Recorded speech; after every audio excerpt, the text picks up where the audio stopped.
नमस्कार दोस्तों, सभी स्टूडेंट्स कैसे हो। उम्मीद करता हूँ सभी अच्छे होंगे और सभी स्वस्थ होंगे।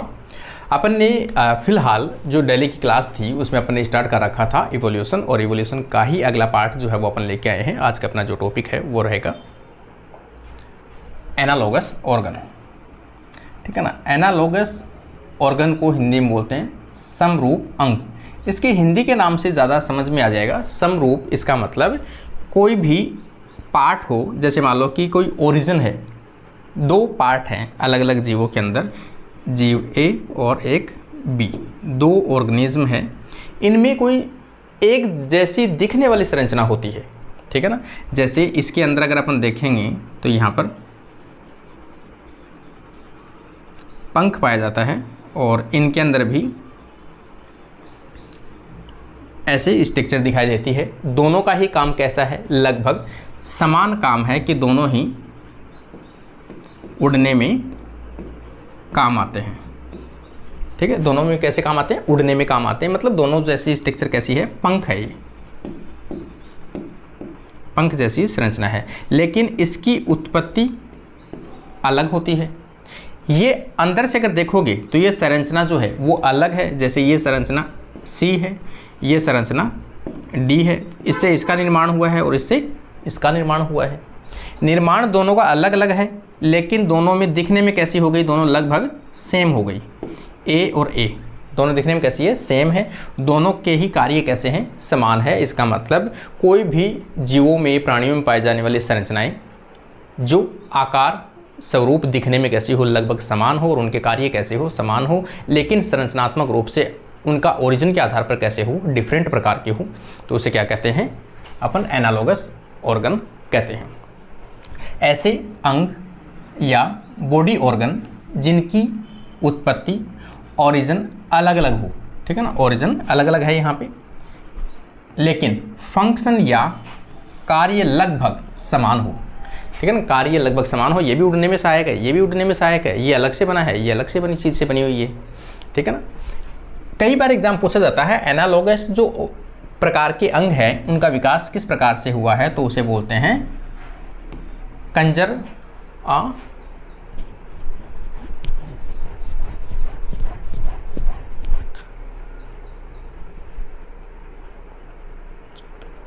इनका जो ओरिजिन हुआ है वो किस प्रकार के हुआ है, कन्वर्जेंट प्रकार से हुआ है। एक होता है डाइवर्जेंट और एक होता है कन्वर्जेंट। कन्वर्जेंट का मतलब क्या होता है कि दो चीज़ यहाँ पे है और धीरे धीरे ये दोनों क्या आ रही है, पास आ रही है, इस प्रकार से। और कैसी हो गई, लगभग दोनों ऑर्गन है वो समान रूप से दिखाई देने लगते हैं, समान रूप से कार्य करने लगते हैं। हालांकि दोनों, ये अलग से आया है और ये अलग से आया है, लेकिन वक्त के साथ, समय के साथ दोनों कैसे हो गए, लगभग सेम दिखाई देने लगे और इनका कार्य भी क्या हो गया, सेम हो गया। तो इस प्रकार की जो प्रोसेस है ये वाली, इसे अपन क्या कहते हैं, कन्वर्जेंट के नाम से जानते हैं। तो एनालॉगस जो ऑर्गन होते हैं वो किस प्रकार के होते हैं, कन्वर्जेंट, इवोल्यूशन से बने हुए अंग होते हैं। कई बार एग्जाम में पूछा जा चुका है प्रकार का इवोल्यूशन होता है। यहाँ पे मैंने डायग्राम भी बनाया है। ए स्पीसीज है, इसमें जो है ऑर्गन ए है, बी स्पीसीज है, ऑर्गन बी है, अलग अलग है, सब अलग से इनकी उत्पत्ति हुई है, लेकिन दोनों का ही काम क्या है, उड़ने में सहायक होते हैं। इसका मतलब दोनों कैसे हैं, ये समान कार्य कर रहे हैं, तो क्या है, एनालॉगस ऑर्गन हो गए। इसमें से कुछ ऐसे एग्जाम्पल जो हैं वो आप देख सकते हो। एग्जाम में सिंपल सा जो पूछा जाता है वो सिर्फ यही पूछा जाता है, कौन सा इनमें से एनालॉगस ऑर्गन है और कौन सा इनमें से होमोलोगस ऑर्गन है। तो यहाँ पर जो चमगादड़ है, आपके बेट है, इसके अलावा पक्षियों के विंग है, इसके अलावा इंसेक्ट के विंग है, इसके अलावा यहाँ पर देखो कि विंग ऑफ टेरोडेक्टाइल के विंग हो। सभी के विंग का काम है उड़ना, लेकिन जबकि इनकी संरचनात्मक यदि आप अध्ययन करोगे, इंटरनल स्ट्रक्चर अध्ययन करोगे, तो सबकी कैसी होती है, डिफरेंट होती है। इनकी उत्पत्ति भी डिफरेंट होती है, लेकिन फंक्शन कैसा होता है, लगभग सेम होता है। और ये जो है जैसे बैट में है, ये किसका मॉडिफिकेशन है, फोर लिम्ब, आगे वाले जो हाथ है वो किस में कन्वर्ट हो गए, पंख में कन्वर्ट हो गए। अब काम क्या, उड़ना है, जबकि है ये हाथ, लेकिन ओरिजिन इनका अलग अलग हो सकता है, लेकिन काम कैसे होते हैं, समान होते हैं। सभी के जो है वो उड़ने में सहायक होते हैं। यहाँ पे देखोगे फिश के पेल्विक फिन्स और सील के फ्लिपर, दोनों कैसे ऑर्गन हैं, काम दोनों का सेम है, ओरिजिन दोनों का अलग अलग है। तो ये दोनों कैसे एनालॉगस ऑर्गन है। सील के फ्लिपर्स और फिश के पेल्विक फिन्स। तो ये का एग्जाम में पूछा जाए दोनों के कि एक अंग ये दिया जाए फिश के फिन्स और सील के फ्लिपर्स किस प्रकार के अंग है, तो आप कहोगे एनालॉगस प्रकार के अंग है। ये एग्जाम्पल मैंने लिखे हैं। इधर पोटैटो है, आलू है, और इधर स्वीट पोटैटो है।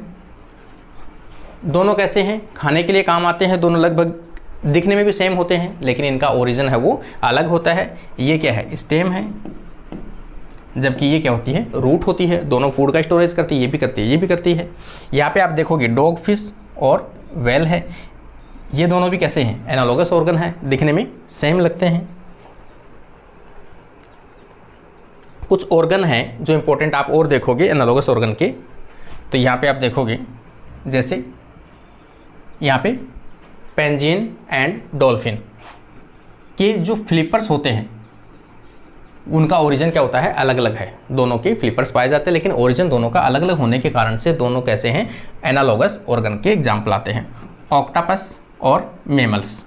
ऑक्टोपस में आंखें हो चाहे अपनी आंखें हो, दोनों का ओरिजिन अलग अलग है भले ही, लेकिन दोनों का काम क्या है, देखना। इसका भी देखना, मैमल्स भी आंखों से देखता है, ये भी देखता है, दोनों का काम, लेकिन ओरिजिन दोनों का अलग अलग है। यहाँ पे देखोगे कॉम्प्लेक्स आई ऑफ वर्टिब्रेट्स और आर्थ्रोपोड्स। सेम एग्जाम्पल ये आ गया कि चाहे आप आर्थ्रोपोड्स इंसेक्ट ले लो, कीट ले लो, उनकी आंखों का ले लो, चाहे अपना वर्टिब्रेट्स की आंखों का ले लो, ओरिजिन इनमें भी अलग अलग है, लेकिन काम कैसे हैं, समान है देखने का। यहाँ पे देखोगे फिन्स ऑफ शार्क और डॉल्फिन। डॉल्फिन में या शार्क में जो फिन है, दोनों का ओरिजिन अलग अलग है, लेकिन काम सेम होता है, और दोनों ही कैसे हैं, एनालॉगस ऑर्गन है। यहाँ पे देखोगे फ्लिपर्स ऑफ वेल और फिन्स ऑफ फिश, है ना, फिन्स ऑफ फिश, फिश के तो फिन्स हो, और वेल में क्या पाया जाता है, फ्लिपर्स पाए जाते हैं। दोनों कैसे हैं, काम दोनों का वही है, तैरने में सहायक होते हैं, लेकिन ओरिजिन कैसे होता है, दोनों का अलग अलग होता है। ठीक है ना, तो यहाँ पर ये भी क्या है, एनालॉगस ऑर्गन है। तो इस प्रकार का ये टॉपिक जो है, ये काफ़ी इंपॉर्टेंट टॉपिक है। सभी स्टूडेंट्स जिन्होंने पहली बार देखा है वो अच्छे से इसको नोट कर ले, तो आप लोगों को ये जो है वो आसानी से समझ में आ जाएगा।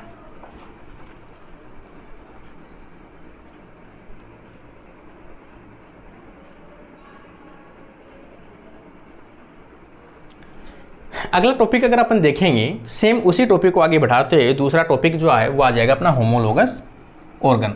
अब होमोलोगस ऑर्गन के नाम से ही है कि ऐसे ऑर्गन जिनका ओरिजिन सेम हो, सेम ही जगह से उनकी उत्पत्ति हुई, इंटरनल स्ट्रक्चर दोनों की समान रही हो, लेकिन फिर भी दिखने में अलग अलग हो और कार्य भी अलग अलग करते हो, जस्ट एनालॉगस के ऑपोजिट। ठीक है, ओरिजिन सेम है होमोलोगस, अंदर हो सकता है संरचनात्मक भी सेम हो, लेकिन कार्य के रूप से दोनों कैसे होंगे, अलग अलग होंगे। तो उसे अपन क्या कहते हैं, होमोलोगस कहते हैं।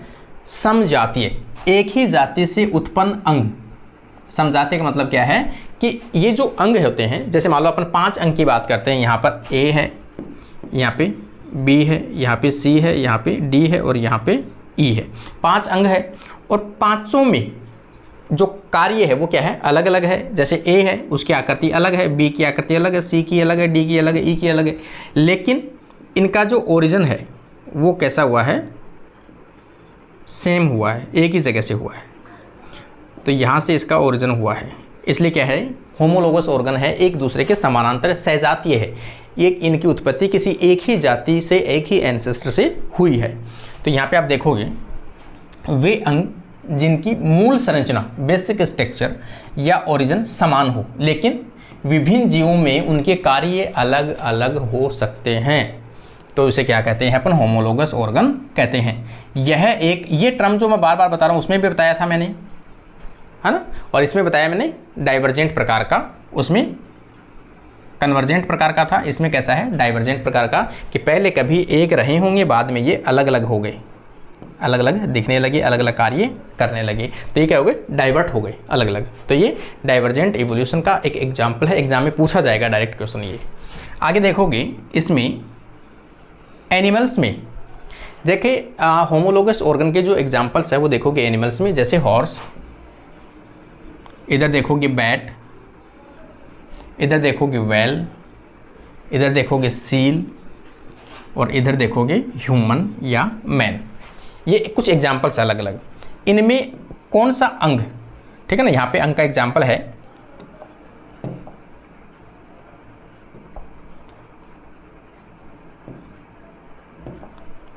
जैसे इनमें अलग अलग एग्जाम्पल है, ठीक है ना। तो जो हॉर्स है उसमें क्या है, पाथ, मतलब उनका जो फुट है, फुट, उसका फुट है, बैट में विंग है, और वेल में पैडल, और सील में फ्लिपर, और मानव में हाथ। ये सभी जो है अलग अलग दिखने में अलग अलग है ना, इनके पैर अलग अलग दिखने में हैं घोड़ों के, इनमें इनकी विंग्स दिखते हैं दिखने में कि पंख जैसे स्ट्रक्चर है, इनमें पैडल जैसी स्ट्रक्चर दिखाई देती है, इनमें फ्लिपर्स दिखाई देते हैं, और इनमें हाथ जैसी संरचना दिखाई देती है। जबकि इन सभी की उत्पत्ति लगभग सेम है, लेकिन इनके कार्य कैसे हैं, डिफरेंट है। इनकी उत्पत्ति क्या होती है, सभी की सेम होती है। ओरिजिन कैसे होते हैं भाई, ओरिजिन तो होती है इनकी सेम, लेकिन फंक्शन जो होते हैं वो कार्य अलग अलग यूज में आते हैं अडेप्टेशन के अकॉर्डिंग। जैसे हॉर्स की जो फुट है वो क्या है, दौड़ने के लिए काम आते हैं, रनिंग के लिए काम आते हैं। विंग्स है यहाँ पर चमगादड़ में, वो उड़ने के लिए काम आते हैं। यहाँ पर देखोगे पैडल्स है वो स्विमिंग के लिए काम आता है, फ्लिपर्स है स्विमिंग के लिए काम आता है, और अपन हाथ है अपना क्या, होल्डिंग, किसी चीज़ को पकड़ने के लिए काम आता है। तो ये सभी एग्जाम्पल किसके हैं, होमोलोगस है, जिनकी उत्पत्ति लगभग सेम हुई है लेकिन कार्य अलग अलग हो गए हैं। कुछ एग्जाम्पल्स हैं, ठीक है ना, जो अपन एग्जाम्पल्स देख लेते हैं। यहाँ पर आप देखोगे जैसे अग्रपाद 4 लिम्ब है, ठीक है, अग्रपाद मैन, कैट, हॉर्स, बैट और डॉल्फिन, फ्रॉग, ये सभी, इन सभी में जो अग्रपाद है वो किस में मॉडिफाई हो सकते हैं। इन सब का ओरिजिन कैसा होता है, सेम होता है। Wings of bird, arm of primates, अपन जितने भी प्राइमेट्स हैं ना, अपन सब किस में आते हैं, प्राइमेट्स में आते हैं, अपन है मंकी हैं सब। तो wings of bird, arm of primates, flipper of well, four leg of dog, आगे वाले पैर, एंड क्रोकोडाइल्स। ये सभी जो हैं वो कैसे हैं भाई, होमोलोगस ऑर्गन के एग्जाम्पल हैं। कार्य इनके हो सकते हैं सबके अलग अलग हो, लेकिन इनका ओरिजिन कैसा है, लगभग सबका सेम है। यहाँ पे देखोगे माउथ पार्ट का एग्जाम्पल, माउथ पार्ट जैसे इंसेक्ट में बटरफ्लाई, ग्रास हुफर और मॉस्किटो, तीनों ही क्या है, इंसेक्ट हैं। कौन से, एक बटरफ्लाई है, एक ग्रास होपर है और एक मॉस्किटो है। इनके माउथ के जो ऑर्गन है उनका ओरिजिन लगभग तीनों का कैसे हैं, सेम है सभी का, क्योंकि एक ही स्पीसीज से बिलोंग करते हैं, लेकिन कार्य इनके सबके अलग अलग होंगे। कोई चूसेगा, कोई काटेगा, कोई कुछ करेगा, तो इनका नेचर कैसा हो गया, कार्य कैसा हो गया, अलग अलग हो गया अकॉर्डिंग टू अडेप्टेशन, इनको जो अडेप्ट हुआ। संरचनात्मक रूप से मुख में अंग पाए जाते हैं, है ना, समान अंग पाए जाते हैं, लेकिन सभी में कार्य कैसे होते हैं भाई, सबके कार्य है वो अलग अलग होंगे लेकिन समान रूप से पाए जाएंगे। और यहाँ पर ओरिजिन मैंने बताया दिया आपको, ये स्ट्रक्चर है, पहले कभी एक रहे होंगे, बाद में ये अलग अलग हो गए, तो कार्य अलग है और इनका ओरिजिन कैसा है, सेम है। और इवोल्यूशन किस प्रकार का, डाइवर्जेंट प्रकार का है।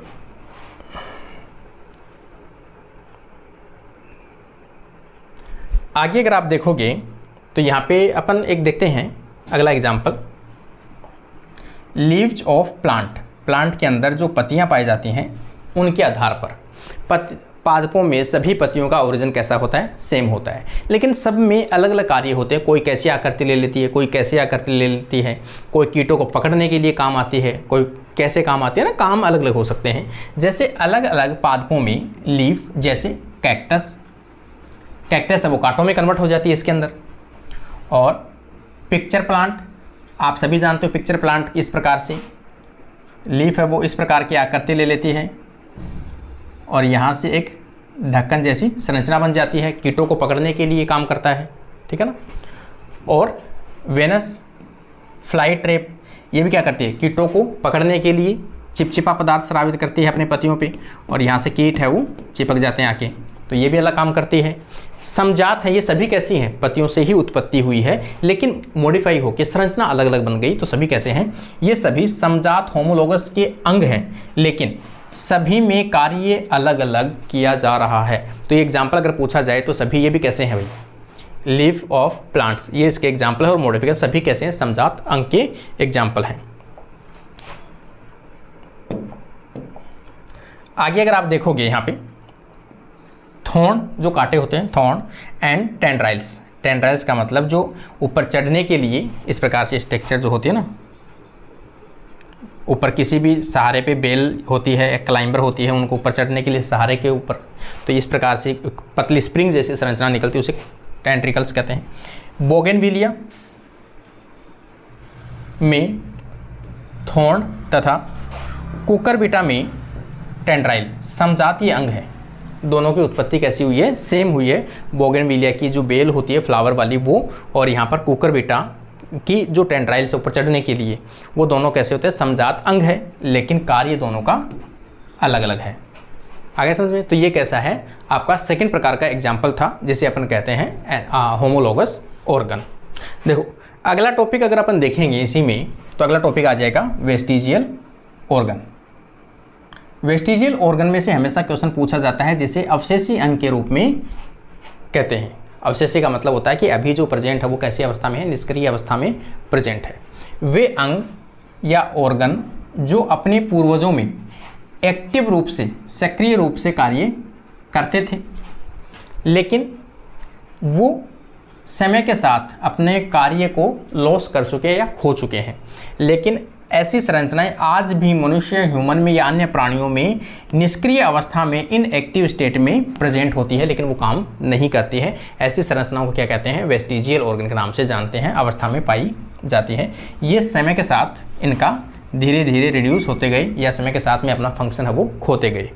ऐसी संरचनाएं कुछ जीवों में अभी भी एक्टिव अवस्था में पाई जाती है। हो सकता है अपने अंदर इनएक्टिव हो, लेकिन अपने ही जो पूर्वज हैं, जैसे मंकी है, उनके अंदर कई कैरेक्टर अभी भी चल रहे हैं, जबकि अंदर वो अपने अंदर क्या है? उनका अवशेष रह गया है केवल, है ना, अभी एक्टिव स्टेट में नहीं है। जैसे कि अपन ह्यूमन की बात देखेंगे तो लास्ट के अंदर जो आपकी पूंछ जैसा एक पार्ट पाया जाता है छोटा सा, वो अपने एक रिड्यूस स्ट्रक्चर रही है, ठीक है ना। कैसा अंग है वो? वेस्टिजियल ऑर्गन के रूप में है। जबकि मंकी वगैरह हम देखोगे तो वो पूंछ है वो आगे लंबी बढ़ी हुई मिलती है, जबकि अपने अंदर वो बढ़ी हुई नहीं मिलती है, एक छोटा सा पार्ट के रूप में दिखाई देता है, जो उनकी संरचनाओं के समरूप होती है, ठीक है ना। ह्यूमन में लगभग 180 अवशेषी अंग के रूप में पाए जाते हैं। यहाँ पे देखोगे अगला, अगर आप पार्ट देखोगे, वर्मीफॉर्म अपेंडिक्स, विजडम टीथ, अपने जो कैनाइन दांत होते हैं इस प्रकार से किस में निकलते हैं ये दांत? ये वैसे निकलते हैं मांसाहारी जो चीर फाड़ करके खाते हैं जानवर, शेर है, बिल्ली है, कुत्ता है, उनके अंदर पाया जाता है। लेकिन फिर भी अपने अंदर जो अवशेष के रूप में है वो अभी भी पाया जाता है। छोटा होता है, ज़्यादा ग्रोथ नहीं करते, लेकिन पाया जाता है। यहाँ पर देखोगे कॉकिक्स, है ना, कॉकिक्स, कॉकिक्स का मतलब है पूंछ जैसी संरचना जो होती है। यहाँ पर देखोगे निक्टेटिंग मेम्ब्रेन, निक्टेटिंग मेम्ब्रेन है, ये भी क्या वेस्टिजियल ऑर्गन है भाई। Tonsil, muscles of external ear आपकी बाहर की तरफ है। कैनाइन टिथ जो विजडम मैंने बता दिया आपको। थर्ड आई लीड, ये जो ये स्ट्रक्चर है।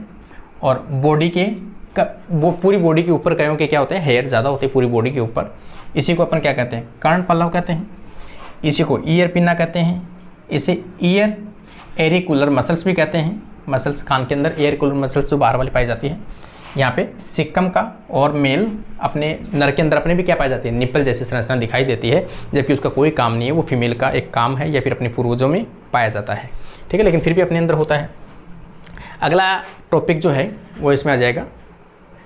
जैसे यहाँ पे आप देखोगे अगला हेडिंग, तो एटाविज्म।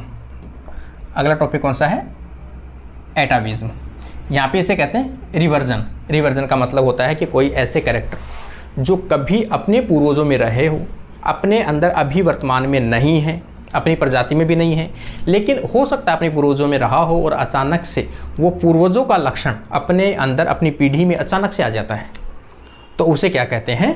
अपन एटाविज्म के नाम से जानते हैं। जैसे मान लो अपने पूर्वज थे, मंकी है, उनसे पूर्वज थे चिंपांजी वगैरह जो भी हैं ये अपने, इनमें क्या है? पूरी बॉडी के ऊपर हेयर पाए जाते हैं। अचानक से अपने बच्चे घर में कोई जन्म लेता है और उसके पता चलता है कि पूरी बॉडी के ऊपर बड़े बड़े बाल हैं, मोटे वाले थिक बाल हैं।